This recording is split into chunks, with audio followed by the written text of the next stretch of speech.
Bismillahirrahmanirrahim. Assalamualaikum warahmatullahi wabarakatuh. Perkenalkan, saya Satrio Jaya Bagaskoro. Pada kesempatan kali ini akan menjelaskan review 5 jurnal yang telah saya baca, yaitu pada mata kuliah manajemen law firm. Yang kemudian saya akan menjelaskan yang pertama ada jurnal mengenai peran strategis manajemen sumber daya manusia dalam kantor hukum Lawrence Arliman Simbolon dan Partners dalam peningkatan daya saing di Kota Padang. Jurnal ini dikarang oleh Imelda Tamba, yaitu di Sekolah Tinggi Ilmu Ekonomi Bentara Persada. Pada jurnal ini dijelaskan bahwa fungsi perusahaan manajemen sumber daya merupakan tonggak utama dalam pertimbangan pengambilan keputusan pengambilan keputusan tiga fungsi, yaitu keuangan, pemasaran, operasi atau produksi, sumber daya manusia dalam perusahaan merupakan aset yang sangat berharga. Karenanya optimalisasi dari pencapaian perusahaan akan sangat didukung apabila peningkatan peran serta manajemen fungsional yang terlibat dalam pengelolaan sumber daya manusia. Nah, manajemen sumber daya manusia itu sendiri merupakan bagian dari ilmu manajemen yang memfokuskan perhatiannya pada pengaturan peranan sumber daya manusia dalam kegiatan suatu organisasi. Nah, dalam pengelolaan sistem, agar sistem itu berjalan yang baik, harus memperhatikan beberapa aspek penting seperti pelatihan, pengembangan, pengolah, motivasi, dan aspek-aspek lainnya. Yaitu ini adalah yang menjadikan sumber daya manusia sebagai salah satu indikator penting pencapaian tujuan organisasi secara efektif dan efisien. Jurnal yang kedua yaitu dari Ansari, yaitu dari Institut Agama Islam Ibrahim Genteng Banyuwangi. Ya ini berjudul Implementasi Manajemen Perhimpunan Advokat Indonesia atau PRADI dalam penyelenggaraan pendidikan khusus profesi advokat. Nah, organisasi PRIADI memiliki eksistensi yang sangat besar di Indonesia, yaitu merupakan perkumpulan profesi hukum yang memiliki peran dalam penegakan hukum di bidang advokat.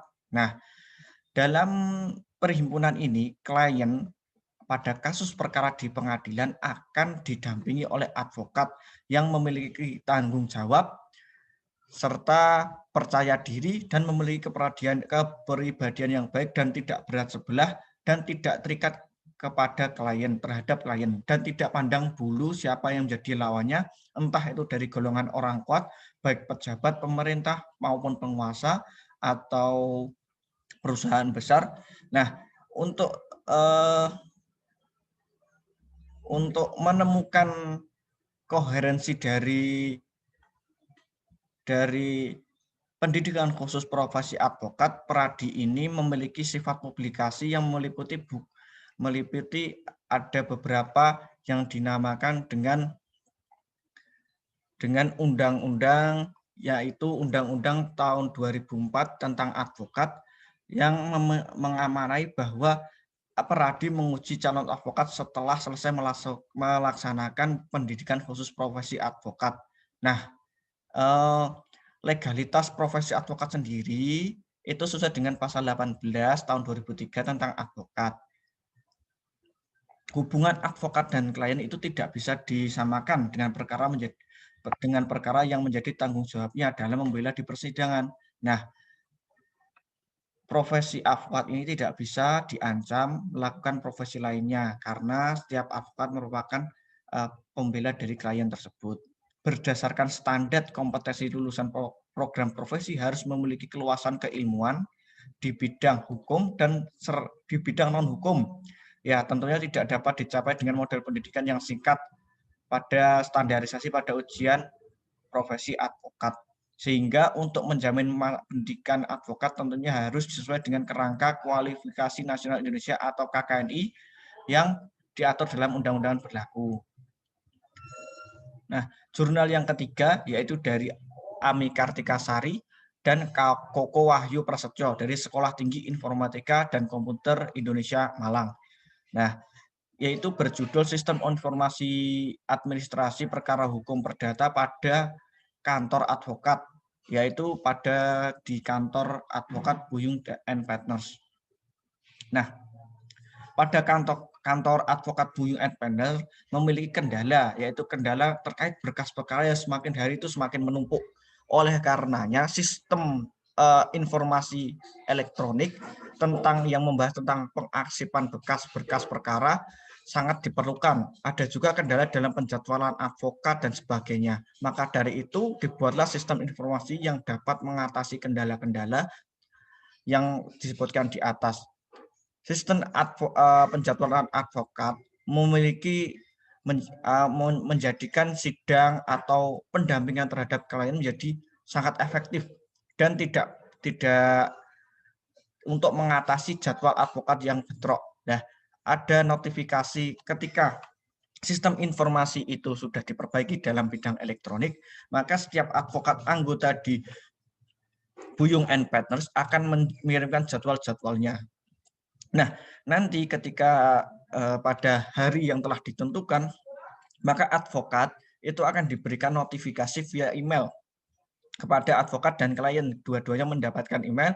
Lalu ketika untuk mempersiapkan diri sebelum maju ke persidangan pengadilan negeri. Nah, dalam manajemen kantor advokat, sistem informasi tidak dapat dihindari karena dengan perkembangan teknologi yang sangat pesat dan banyaknya perkara yang masuk, oleh karenanya sistem informasi dalam kantor hukum, yaitu seperti sistem elektronik maupun sistem komputer dan penjadwalan pada saat ini sangatlah diperlukan karena mengingat dengan banyaknya kasus yang ditangani dan jadwal sidang yang sangat berkorelasi, maka oleh karenanya perlu dilakukan penjadwalan dan pengingatan secara cepat dan efisien sehingga tidak terjadi penundaan persidangan maupun terhadap terbengkalainya kasus. Nah, selanjutnya yaitu dari yang keempat dari Safitri Wikan Nawangsari, yaitu dari Fakultas Hukum Universitas Ahmad Yani Banjarmasin, yaitu harmonisasi Undang-Undang Nomor 11 Tahun 2008 tentang informasi dan transaksi elektronik dalam manajemen kantor advokat. Kurang lebih untuk jurnal ini sama dengan jurnal sebelumnya, yaitu di jurnal sistem informasi di studi kasus di kantor Buyung and Partners, tetapi ini lebih ditekankan kepada Undang-Undang Nomor 11 Tahun 2008 tentang informasi dan transaksi elektronik.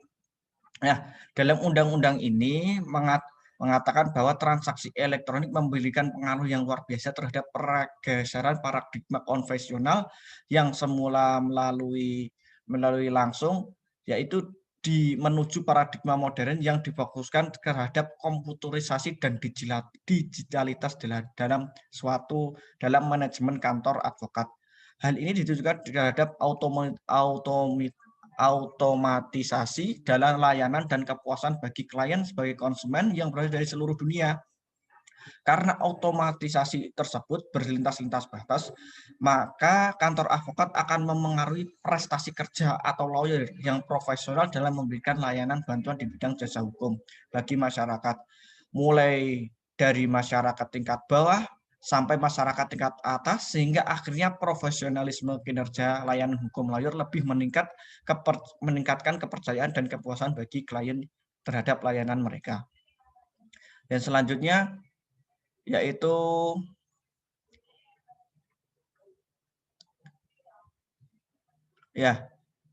harmonisasi Undang-Undang Nomor 11 Tahun 2008, yaitu advokat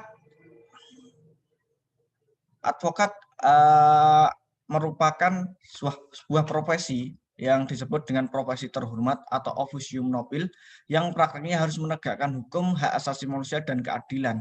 Nah, oleh karenanya manajemen kantor advokat tersebut dalam prakteknya harus cepat dan efisien. karena mengingat dengan beberapa kasus yang ada, yaitu advokat sering terjadi bentrokan waktu maupun penjadwalan sidang yang sangat mepet-mepet, yang satu di pengadilan A, yang kedua di pengadilan B, yang membutuhkan jarak waktu tempuh yang sangat tidak sedikit. Oleh karenanya sistem informasi dalam manajemen kantor advokat sangatlah diperlukan agar tidak terjadi ketimpangan maupun kelalaian dalam advokat dalam menjalankan tugas dan fungsinya. Nah, pada dasarnya sistem elektronik merupakan sistem yang digabungkan dari sistem yang manual, lalu advokat atau manajemen kantor yang ada di kantor akan menjadwalkan lawyer-lawyer tersebut ketika akan melakukan persidangan maupun pra persidangan. Bahkan ketika melakukan transaksi bisa melalui elektronik yang ya dalam hal ini seperti transfer fee, kemenangan atau dan sebagainya.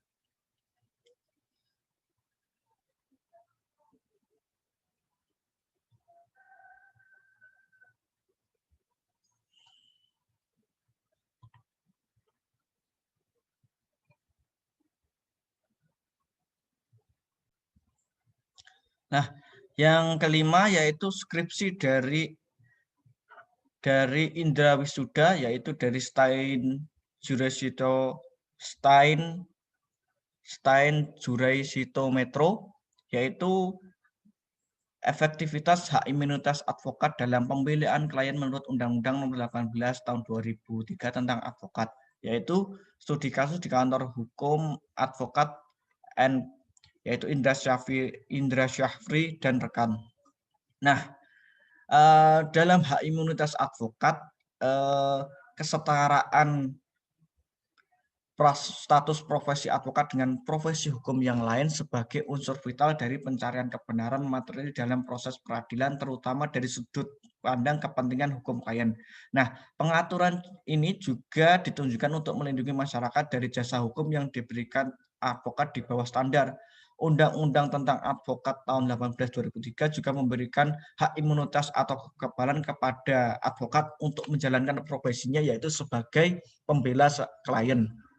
Nah, pengaturan hak imunitas ini dijelaskan untuk sebagaimana efektivitas hak imunitas advokat dalam pembelaan klien menurut Undang-Undang tahun 12 2003 yang dilakukan di kantor advokat Syafri dan partner. Sekian dari saya, apabila ada kurang lebih saya mohon maaf. Wassalamualaikum warahmatullahi wabarakatuh.